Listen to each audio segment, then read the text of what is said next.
already too far gone to know what to do. I want people to know that if I do things that hurt anyone, please forgive me.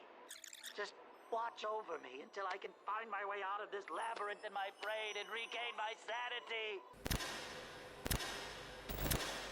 Some people love it and some people hate it, but Adventure Time did get very lore heavy as the series went on, and I am personally one of the people that loves that aspect of Adventure Time. Just getting to watch all of these characters grow and change and go through a metamorphosis over 10 seasons, it makes the entire show watching experience feel all the more worth it when you finally get to see these characters complete their arcs. And one of the characters with the best arc in the entire show, the best developments, the best story, is Ice King / Simon Petrikov. Getting to watch this just delirious old man who is first shown as a villain, somebody who is willing to kidnap princesses, somebody that is willing to fight Finn and Jake, somebody that is just not a good person, but with subtle hints that maybe there is more to his character. Watching him become fractured, having heroic moments here or there, having his limits, but ultimately still being a villain of the story, and then eventually learning about his past, who he used to be. Simon Petrikov, a man who slowly descended into madness, getting to meet Betty, the one woman coming into the future with the sole purpose of getting Simon back,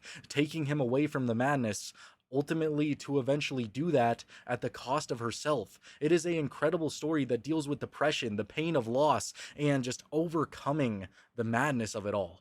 I love the story of Ice King, and today I'm going to be diving into why Ice King is my favorite character in Adventure Time, diving into every single aspect of his story, his character arc, and his progression. If you like videos just like this, please make sure to like and subscribe. At 30,000 subscribers, I'm going to be cosplaying as Muscle Man and doing a hot dog eating contest. And if you want a place where you can talk about your favorite shows, movies, and games, my Discord will be in the description. Now let's start on this Adventure Time video essay.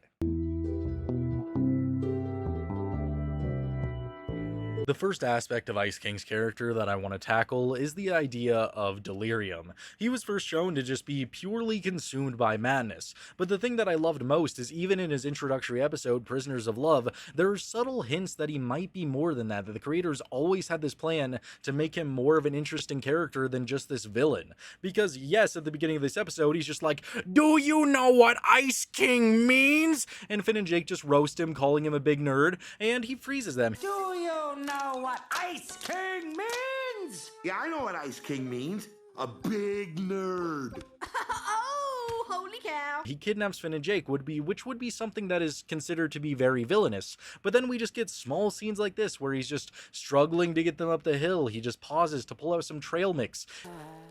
Trail mix. Yogurt chip. Tuck, tuck. Oh, man. It feels like it's painting him in more of a pathetic way instead of a villainous way. And as the episode goes on, we see that he's not really wanting to kill the princesses. He doesn't even want to kill Finn and Jake. He just wants them to be happy to be there and to want to be with Ice King. He's desperate for approval. He's desperate for friendship. He wants people to like him. And Finn eventually, overcomes this, knocking out Ice King. Oh, my beard. But then as everybody's left, as everybody's moved on, just left Ice King there unconscious, we get this one scene where Ice King is just floating in a dream state, questioning himself and questioning what is wrong with him. Why do people not like me? Is it because I'm a magic user? Why does nobody like him? Why does nobody love him? And yes, it ends in a comedy way where he sees the Cosmic Owl and he's just like, "I know you! You're a big nerd!" And yes, it's just all played for comedy, but it's just little subtle hints like that maybe they had a bigger plan for Ice King. And that even continues in the episode What is Life, where Ice King basically gives life and new purpose to Neptr after Finn makes Neptr, and because of Ice King's lightning strike, Neptr is born and eventually upgraded, which makes Ice King have a longing and a connection with the little robot and want to be considered his father. Obviously, this doesn't work out in the end because Neptr chooses Finn and Finn beats Ice King, but again, when Ice King is just unconscious, we get another moment where he is in a dream state, just hugging Neptr, just acting like father and son. Sun is going down. Shall we capture princesses now, Poppy? No, let's just stay here a little longer, son. It is again a little moment, a little tease that Ice King was always supposed to be more than just the villain. You might feel bad for him, you might just think he's pathetic, but at this point in the series, even in season 1, he is clearly more than just an antagonist. He is clearly more than just somebody for Finn and Jake to go up against for the entire series. The episode What Have You Done also expands this even more because it gives you the idea of who is really in the right, who is really in the wrong, because Finn and Jake at the beginning of this episode, they kidnap Ice King, bringing him to the Candy Kingdom, which we see is now just under some kind of plague. Everybody seems to be suffering, and we don't really understand why, because Princess Bubblegum just keeps saying there's no time, and Finn and Jake just have to watch Ice King while he's in prison, making sure that he doesn't do anything wrong, and are just honestly treating him horribly. But I'm on a diet. Should have stuck to your diet. But Ice King seems to be genuine in saying that he has done nothing wrong. He hasn't done anything to anybody, which causes Finn to question his morality and eventually switch places with Ice King. Ice King gets to go home, but he now deems him and Finn to be the best of friends, the best buds that you could ever possibly have. We eventually do learn that Ice King did do something wrong, but was it that wrong if he had good intentions? He was just trying to make it snow in the Candy Kingdom to make Princess Bubblegum happy, and he didn't know that it would infect all the people with this freezing illness. So Princess Bubblegum did go to him and beg him to howl, but because Ice King is just caught up in his madness, his delirium, he doesn't understand why or what that even really means, and disregards her and does not howl. He's just too shy. He's just like, oh, PB, you're just too hot for me to do that. So it just doesn't work out. And so Finn has to redeem himself by going to get Ice King to howl by attempting to be best friends with him. It's all a lie, but at the end of the episode, Ice King eventually does howl, freeing all the Candy Kingdom people, and Finn is just left there on the ground because he had to fake being dead, and Ice King just leaves him. It's just like small episodes like this where you could see a new light of Ice King, where he's not really a villain. He has good intentions sometimes, just some of the things might be construed as him being a villain. And then we have the episode The Eyes, which comedically is one of my favorite episodes in all of Adventure Time. It's just so hilarious. I mean, it has this horse that is spying on Finn and Jake. They're just trying their best to sleep. Okay? Forget it, man. This horse is whack. And then, you know, eventually it leads to, Finn, I'm tired, Finn. Let's kill the horse. Let's kill the horse. What? I'm so tired, Finn. You know, that's a pretty iconic scene, and eventually they learn that it is Ice King inside of the horse. They start fighting him, brawling with him, because Ice King won't tell them why he was doing this, why he is spying on Finn and Jake, but then we get another moment in the series where we get to see that Ice King is truly just this sad, lonely man who just wants to be happy, because he confesses that the only reason he was spying on them was to learn to be happy. Really sleepy. Okay, I'll tell you. I was watching you to learn how to be happy. He sees them always having a good time, always going out of their way to just do all this fun stuff, and he wants to learn to do that. He wants to learn to be happy. And yes, the end of it, Finn and Jake fall asleep while he's monologuing about his sadness, but still, it's just a very good moment, especially in the first few seasons, that just showcase that Ice King is so much more than a villain. The one episode that I could highlight that is truly mainly just villain Ice King to the max is Loyalty to the King, where he shaves his beard. And yes, it's good intentions because he just wants that sweet, succulent love of a woman's touch. It's all he really desires, but he is tricking everyone, he's lying to everyone, and I think it's one of his more villainous episodes where, you know, he like is luring all these princesses because without his beard, he's just so damn hot. Put people off. Is someone paying you to do this? Tell me about yourself. Which, I mean, theoretically, like, if he did this in the later seasons, if he shaved when, you know, he wasn't constantly trying to kidnap people, I feel like he could have landed somebody. Everybody was saying how goddamn hot he is, so why didn't he just do this in the later seasons when he wasn't, you know, fully insane? Still pretty insane, but not fully insane. But either way, he's very villainous. He tricks Finn and Jake, and it leads to a brawl at the end of this episode. But my main points here are that Ice King was immediately showcased to be more than just a villain, which makes his upcoming character arc and his progression into somebody that you could root for all the more enjoyable when you semi get past just the idea of him just suffering from being delirious all the time. before we get to the episodes that truly changed Ice King forever, he really just felt fractured in the series to me. His personality was just so up and down from good and light. It felt like he truly just, wanted somebody to love and he was willing to do heinous things to do it, but he still had lines that he wouldn't cross. Mortal Folly and Mortal Recoil are great examples of this, with Ice King kidnapping Princess Bubblegum during the most horrible time to do that, when the Lich is released onto the world again and Finn and Jake are just trying to stop it. He kidnaps Princess Bubblegum and he's just trying to want her so bad. He's even like chasing Finn and Jake and he's like writing all over his legs her name or something. I don't know, it's really gross. Look, I wrote her name all over my arms and legs. Yeah. He eventually does kidnap her and drops her into the Lich's well of power, which, really bad thing to do. He didn't mean to. He was just trying to let Princess Bubblegum go because he had come to his senses. I love you, and I've decided to set you free. Go free! But either way, yeah, Princess Bubblegum falls into that, which causes her to turn into the Lich, basically, becoming this giant, disgusting, heinous monster, and Ice King actually has a moment of heroics where he is the one to help.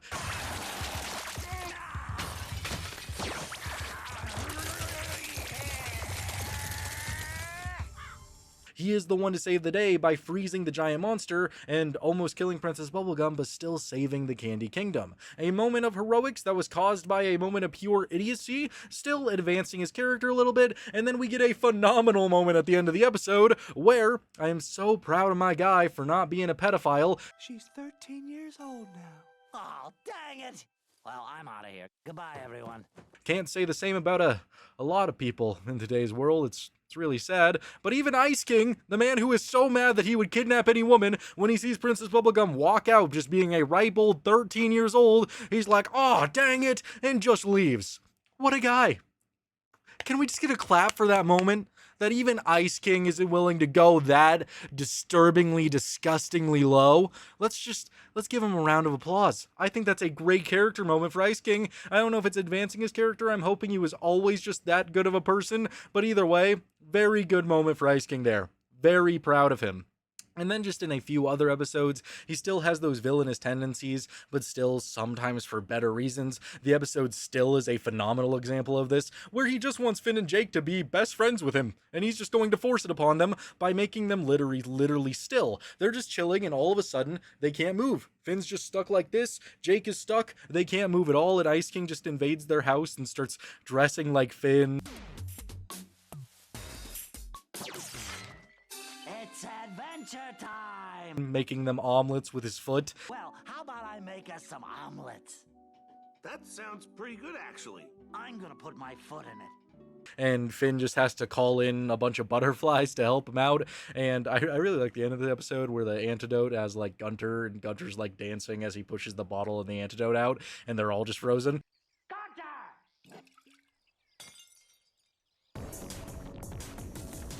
Really good episode, it's really hilarious, but again, Ice King is doing horrible things with good intentions because he just wants to be friends with them. Should you force friendship onto people? No, but hey, I mean, it's better than trying to kill them, right? It's better than just trying to go and kidnap princesses. He just wants people to love him. He just wants some friendship. And obviously, he has a lot more antagonistic episodes, but we get to the episode Holly Jolly Secrets.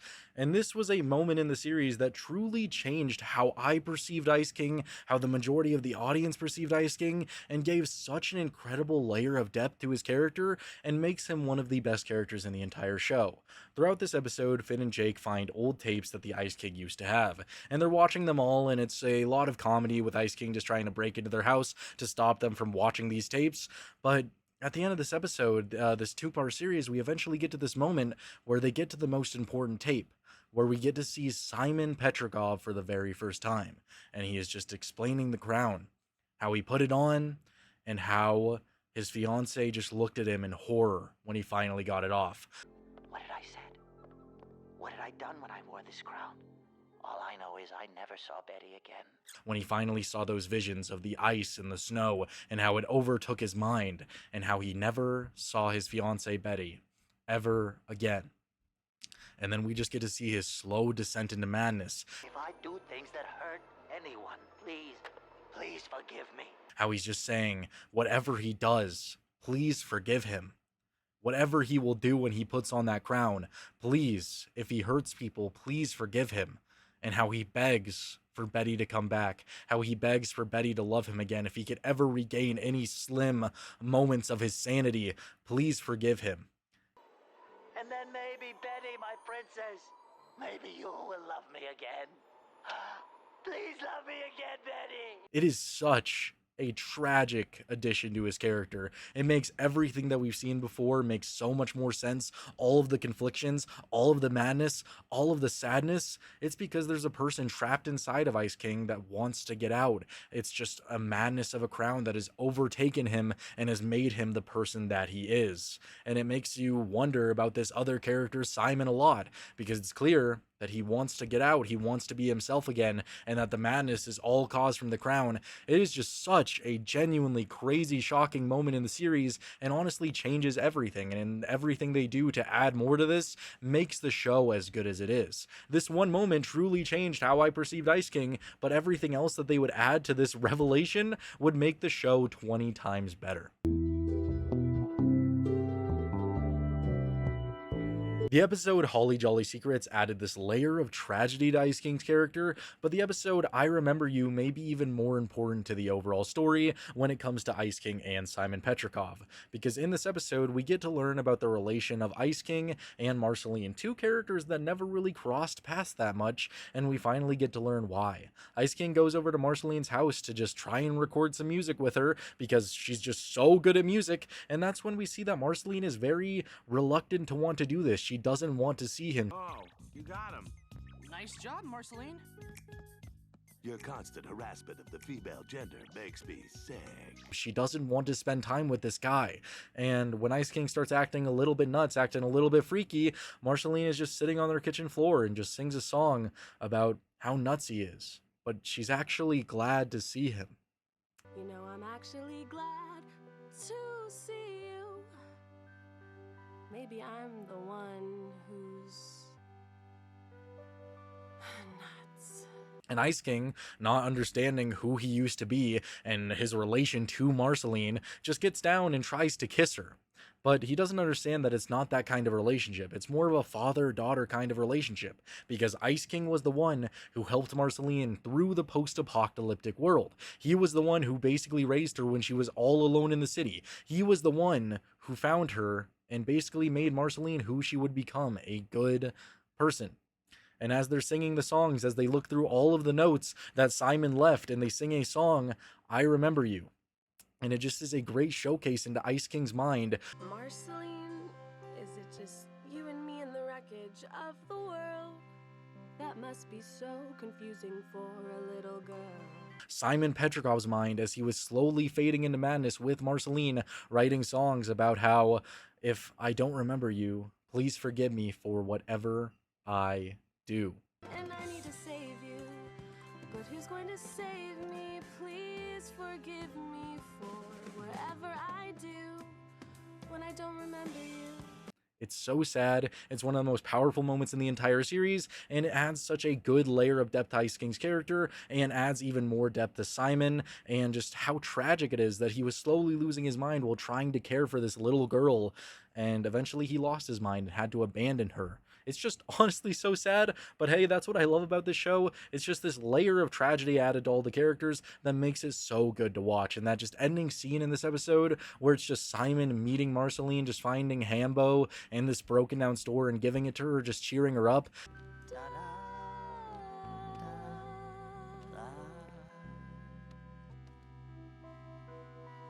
And then that brings us to the episode Simon and Marcy, where we actually get a glimpse into Simon, who he is. Our very first glimpse into his character and what he was like. And for the entire episode, he's just a very wholesome person, just going out of his way to do anything for Marceline. But he has to sometimes use the crown in order to save them. He uses it to freeze a deer because he thinks it might be a scary monster. And that's when Marceline makes him promise to not use the crown anymore. Talking about? You're scaring me. I'm sorry. Did I say something? So for the entire rest of the episode, as Marceline becomes ill and he's just looking for some sweet succulent chicken noodle soup, he's trying his best not to use the crown. But when a bunch of those monsters are coming after them, all of the radioactive, just disgusting, gooey, goopy freaks are all trying to eat them, he's forced to use the crown. But he sings a song in order to hang on to his sanity. Where everybody knows your name. Where everybody... But he is slowly degrading more and more. But I really love this episode because we got to see that nice side of Simon, who Ice King was before he was overcome by the madness, and that he truly was a good person. And I know I've said it so much, I may sound like I'm repeating him to myself, but the tragedy of his character just keeps getting amplified more and more, because seeing how good of a person he is and seeing the person he is now, a just really conflicted old man that just wants love, doesn't want to be lonely, that wants to find people who will accept him, is just very hard to watch. It's just honestly so tragic. But the thing that I love the most about it is, even though we get glimpses into Simon and his character and who he is, Ice King himself slowly becomes a better person. Even though Ice King and Simon are two very different people, Ice King, once he's finally accepted, once Marceline starts to trust him a little bit more, letting him in and accepting him for who he is now, Finn and Jake stop calling him Ice King, Finn only refers to Ice King as Simon, you slowly see Simon become a better person. Ice King becomes a better person. So much so that even though we are rooting for Simon to come back in some way or form, we actually can begin to attach ourselves to Ice King as a character because he becomes more of a friend. One of the best showcases of that is in the episode Isla de Senorita, where he is shown to be kidnapping Princess Bubblegum, just thinking that they're in a relationship. Hi, baby. It's honestly a very funny, if not very creepy opening, but Princess Bubblegum kicks him out, and Ice King is all like, oh, I gotta get out of here, I gotta leave, so he goes on a boat, starts sailing, and gets washed up on this island. But this isn't just an island, this island is a lady! It's just one giant woman, and we get to see Ice King just bond with this lady. Well, I might as well have been looking in a mirror. Neglected lovers, party of two.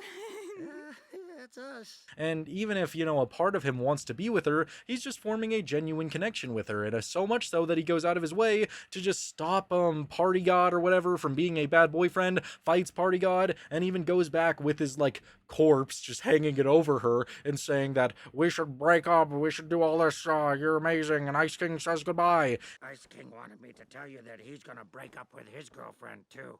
And that you're as much an inspiration to him as he was to you. It's just a great moment for Ice King's character, and after that, he doesn't really kidnap princesses anymore. I think the only other time that he does is in a couple of episodes, but it's kind of just more for a joke. Like in a Betty episode, I think he kidnaps Muscle Princess for something, or when what's her name, Patience St. Pim comes back, and then he has to kidnap princesses for her. He could still be coerced into kidnapping, but he really stops for a while. He just starts being a friend. And then we get to the episode Betty, where he is just there trying to watch this secret ceremony of the wizards who summon Bella Noche, a being of anti-magic, and that causes Ice King to lose all of his magic, and without magic, he turns back into Simon. I've crossed into some new super insane zone where I feel like I'm just normal again. Or maybe I'm just normal again. Simon is back in our world. He goes to Marceline for help so that he could apologize to Betty. And this is one of the most pivotal moments in the series when it comes to Ice King and the developments in his character, the developments in his story, the introduction into Betty joining the series. He makes a portal to the past to apologize to her, and Betty, in a moment of just realization that Simon is normal there, jumps through the portal and is now 1,000 years into the future. I know who I'm leaving you for. Who? You, dum-dum. And sees that Simon is now dying and just goes on a warpath, a literal warpath, to stop Bella Noche and to save Simon from dying. And I don't know how she was able to do this. She literally just crawls through a hole. Bella Noche is right there, and she just punches Bella Noche in the face, just destroys her. Wait. Surprise!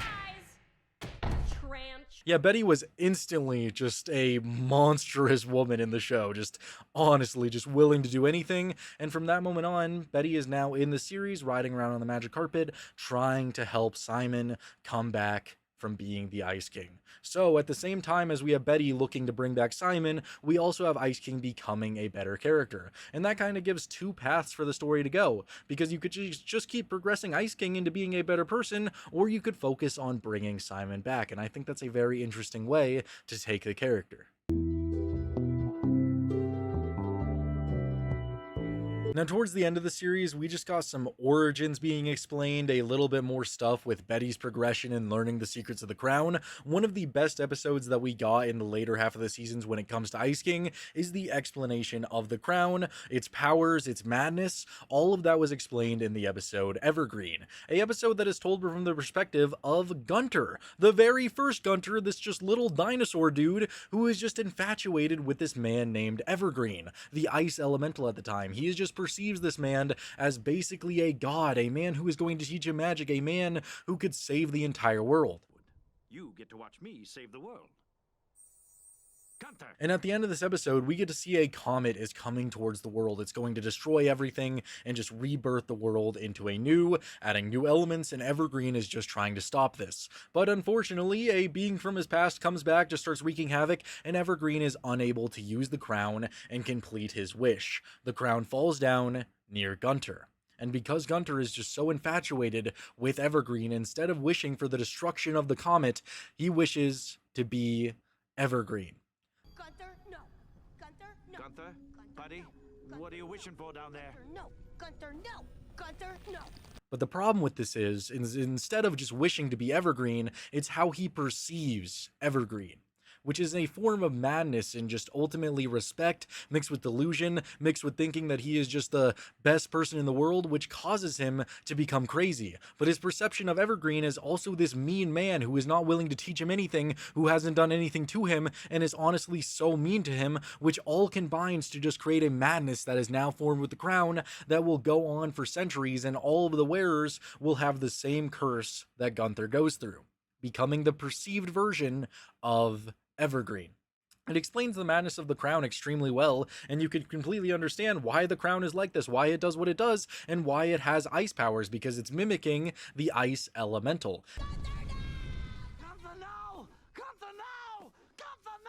It's a very interesting origin story for it, and I think it works really well in the show. And then we just continue on with the Betty story with episodes like King's Ransom, where Gunter is kidnapped, he's taken away, Ice King is looking for him everywhere, and at the end of this episode, we get to see that Betty took the crown. It was a whole shenanigan episode. Betty has the crown and just gives it right back to Ice King. That's very odd, but then we see the crown just begin to flicker and light up a little bit, like there's electricity in it. And Ice King's just happy that Gunther's back. She left me a present. Feels kind of different. That's all that really matters. But then we go to the season 7 premiere, Broke His Crown, where Marceline and Princess Bubblegum are going to Ice King's place just to, you know, hang out for a little dinner, and Ice King's just tweaking the entire time, just freaking out.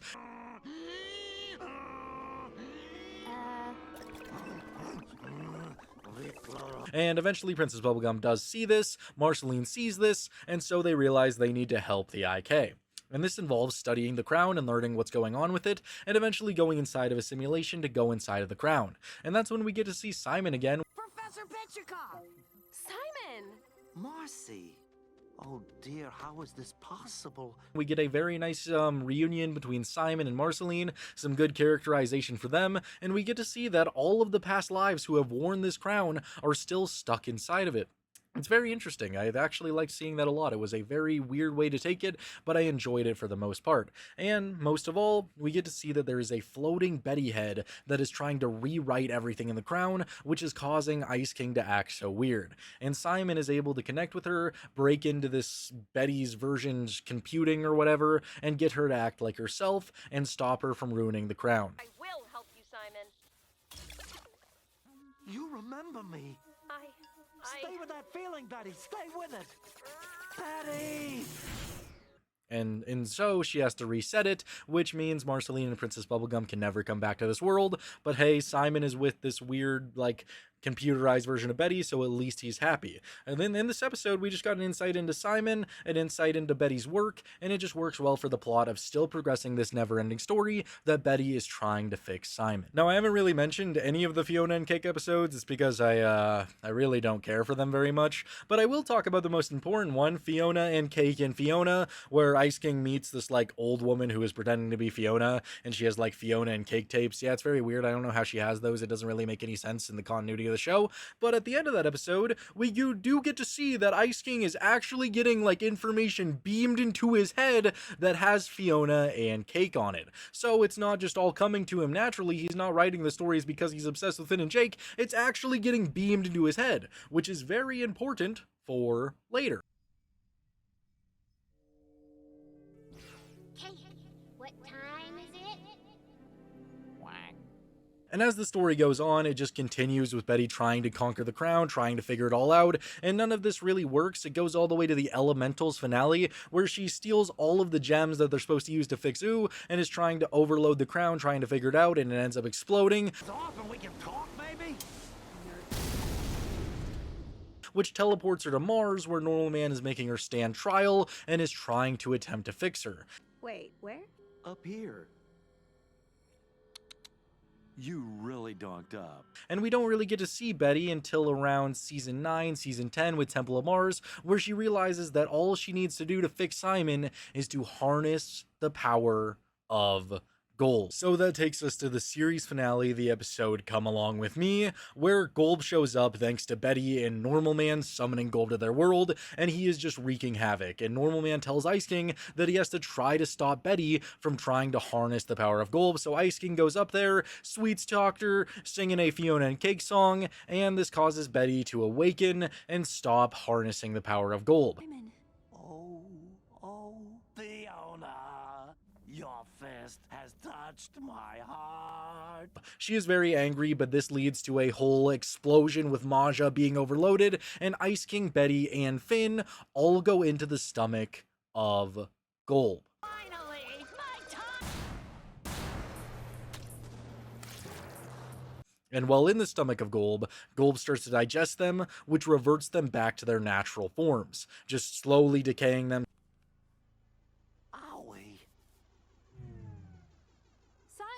Your crown! So Betty loses her magic, and Ice King slowly loses the madness because the crown reverts, and Ice King turns back into Simon for good. Betty? It's good to see you, Simon. It's good to be seen. The only problem is that they're stuck in the belly of Golb. Jake and everybody else starts singing a beautiful song. Will happen, happen. And so they open that little hole and they can escape if they want to, but that's not going to stop Golb. So Betty puts on the crown and she is going to make a wish. And she wishes to save Simon at all costs. And this causes her to merge with Golb, forming Golb Betty, and just merging them into one being and leaving the world, leaving Simon without Betty. But Simon is now back to normal, back in this world, and he gets to live a semi-normal life. I was so surprised at this finale that we actually got Simon back, but after so many seasons of Betty carving her way, just trying to get Simon back, it all made sense that it would end this way. But again, it's still that level of it being so tragic that Betty went through all of this effort to get him back, and through all that effort, she now has to give up Simon in order to be with Golb so Golb doesn't destroy the world. Betty has a very tragic story along with Simon, and what they decided to do in Fiona and Cake with Simon's character just adds so much more to this already crazy story. You could have stopped it right here. Simon could have just been sad about Betty and he could have just went on and lived a normal life and been proud of that, but they went so much deeper with it, and now that we finally got all the way done with Ice King's character arc, his lore, and got all the way to Simon, well, now we get to go with Simon's arc of just uncovering everything and learning how to be in this world without Betty, this world 1,000 years in the future, a world that is so different from what he used to know. Honestly, my major problem with Fiona and Cake as a show is that I didn't really connect with Fiona or Cake as characters. I like Fiona as the show progresses. I think she got a lot better, but Cake was insufferable the entire time, and their relationship and their arcs was just kind of whatever to me. I didn't really care about them. There was nothing that made me really connect with them. I don't even care that they're gender swaps. It's whatever. I would be fine with it if they were more entertaining. They just weren't, which is why I truly love Simon Petrikov's arc in that show so much, and I'm glad that he was honestly the main focus of that show. At certain times, it felt like it could have just been called Simon Petrikov because it was mainly about him and his dealing with the the depression of losing the woman that he loves. Every day is just an unending slog towards what? Being stuck in a world that is so different from what he knows, and just how he is trying to cope with that. I love every single aspect that they went with Simon's journey, because why would he accept everything? Why would he be okay with the fact that he lost the only woman that he ever loved, the woman that put everything on the line just to try to get him back? He traveled across dimensions, he went to Prismo, he did everything to try to undo Betty becoming Golb, and nothing worked. So 20 years has gone by, and now Simon is just stuck in this world where he doesn't have a purpose. He doesn't have a reason to live. He is literally just working as something of the past. But that is what the moral of Simon's entire journey in Fiona and Cake is. It's about letting go of the past, accepting your present reality, and understanding that your life matters. That even though you feel like it doesn't, you have just as much right to live as anybody. The first episode that we get to see Simon, the episode rightfully named Simon Petrikov, he is just dealing with so much depression. He's stuck in this job that he hates. He's just trying his best to get Betty back. He's trying to go see Golb, doing the reveal the path and grant me passage, using Choose Goose, evil Choose Goose as a battery, willing to do whatever it takes to get to Betty. Reveal the path and grant me passage. Reveal the path and grant me passage. Reveal the path. And none of this is working. He is just so unbelievably depressed, which leads to Cake being summoned into the world, and eventually Fiona, because he keeps trying to get to Golb. None of this works, and eventually Prismo finds Fiona and Cake. He's dealing with his own depression. He summons Fiona and Cake there, and because he was the one who was putting the Fiona and Cake stories into Simon's head, he tries to talk to Simon again. He tries to see if the connection is open to that world, and it isn't, because it's not magical. Simon is summoned there, and he's just depressed. He starts drinking beer. He doesn't want anything to do with this. He doesn't want anything to do with Fiona and Cake, but when the scarab is hunting them, trying to kill them, Simon is finally given a purpose. You dum-dum! If you don't help us, Simon, our entire world and everyone we know will die. He has to help Fiona and Cake, and the way to do this is for him to become Ice King again. So that's what the majority of the journey in the Fiona and Cake show is. It's going from world to world, trying to find a crown so that Ice King could become, so Simon could become Ice King again. That is the main goal. But as the show goes on, Fiona and Simon's relationship begins to develop more and more, and Fiona understands that Simon is worthy of life, and she gets to hear about the entire story with Betty, the woman that he lost. We get to see their relationship form, and we get to see how Betty always would do what Simon wanted. Betty sacrificed so much in the name of Simon, sacrificing going to do any of her studies, anything that she wanted to do, solely so that she could go and be with Simon because she loved him so much. We get to learn that their love really wasn't on equal footing, and Betty made so many different sacrifices for Simon, and Simon wasn't really doing the same. That is a core theme throughout the entire series of Fiona and Cake, that Simon is so willing to get Betty back, but he never analyzed his past and realized that this was the only way it was going to go because of the decisions that he made. And as the show goes on, you see Simon and Fiona's relationship develop into a genuine friendship, so much so that Fiona doesn't want to make Simon the Ice King again. She doesn't want to put that curse onto him.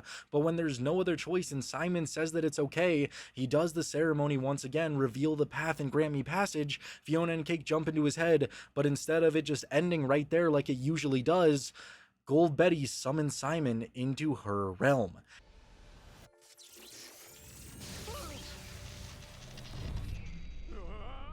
And that's where we get some of the most amazing characterizations, some of the most fitting stuff for Simon as a character, and overall just really just puts a cap on how good Fiona and Cake is when it comes to Simon's arc. I love everything about it. He's having a conversation with Betty about how he tried to get to her for so long, and how his life was just without purpose without her, and how he now has purpose and he has to do it. He reaches up to go and put on that crown, and he is stopped by Betty, who puts him into Shermie's body to teach him a lesson, which is honestly quite fitting that for a man who, was Ice King for 2,000 years, who had so long to think about all these things, even back into the normal world for 20 years, it was very fitting that his character would have to go into another person's body and read a video game book in order to learn that he was so clueless about their relationship, that it was never on equal footing, that Betty made so many different sacrifices for Simon, and that if Simon would have taken a moment to appreciate Betty and chosen one of her paths in life,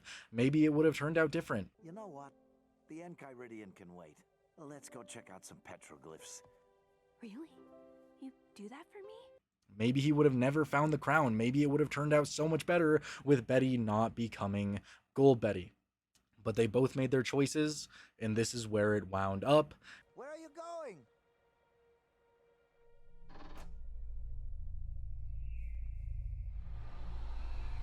And Simon has to come to the conclusion and learn that just because he made these horrible decisions, just because his life lacked purpose, he is still entitled to live. He is more entitled to a life than anybody else. Nobody deserves it more than him. I only offered to become Ice King because I felt my life didn't matter. But I'm really no less worthy of life than Fiona or Cake. He is on equal footing as everybody else, and for him to just give his life up for, like, Fiona and Cake, that's not fair to him. He had been wasting so much of his time just being stuck in this mindset that he was not deserving of anything, that he wasn't living his life. He wasn't living with the second chance that Betty gave him. I think the story of Simon Petrikov and Ice King is just honestly told extremely well. We got to watch Ice King's metamorphosis into a brand new person, a character who was just willing to do anything to find a princess, to find somebody to love him, willing to just hunt down friends and force them into being his friend, to watching everybody slowly begin to accept him for his past, and ultimately watching Ice King himself become a better person. And then at the same time, Simon being trapped inside of Ice King's mind, always watching what this guy was doing, always suffering, and eventually finding him being able to come out thanks to Betty. And I love how they dealt with his depression, because why would he accept that? They dealt with his depression so well in Fiona and Cake that he got another arc within the story that was already told, with Simon being able to overcome his own confrontations with his guilt, being able to talk to Betty, being able to overcome everything that he did to her and everything that Betty did for him, in order for him to be able to find peace and acceptance. We technically got two different characters. Ice King is his own character and got his own arc and his own story, and Simon was his own character and got his own arc and his own story. I think that these two characters just exemplify what I love about Adventure Time, because you could have these episodic moments. You could have episodes that are all about a snail that really wants some love and wants to mate with other women snails just desperately, but you could also have episodes like this that advance one of the most tragic, sad, and well thought out stories just in any form of fiction. I love the story of Ice King. I love the story of Simon, and that is why I think Simon and Ice King are the best characters in Adventure Time. They just have such an incredible story.